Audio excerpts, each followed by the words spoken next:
Hello and welcome. Today we are going to explore a fundamental concept in geometry, the angle. We will look at exactly how an angle is formed by the union of two rays sharing a common endpoint. Before we define an angle, let us quickly recall what a ray is. A ray is a part of a line. It has one specific starting point, often called the endpoint, and it extends endlessly in one direction, just like a beam of light from a flashlight.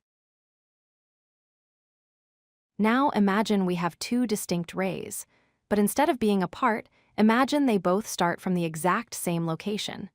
They share that single starting point.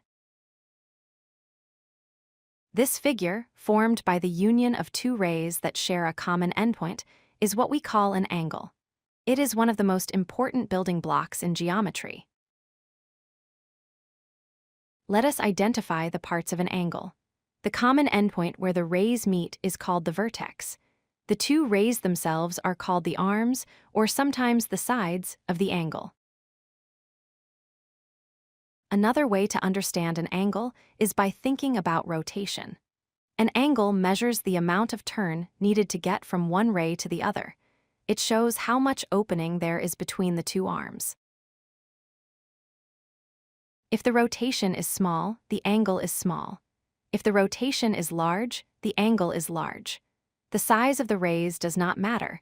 Only the amount of opening or turn between them determines the size of the angle. Depending on the size of the rotation, we classify angles into types. An acute angle is small, less than 90 degrees. A right angle is exactly 90 degrees, like the corner of a square. An obtuse angle is larger than a right angle, but less than a straight line. Finally, when we write about angles, we often use three letters. The middle letter always represents the vertex.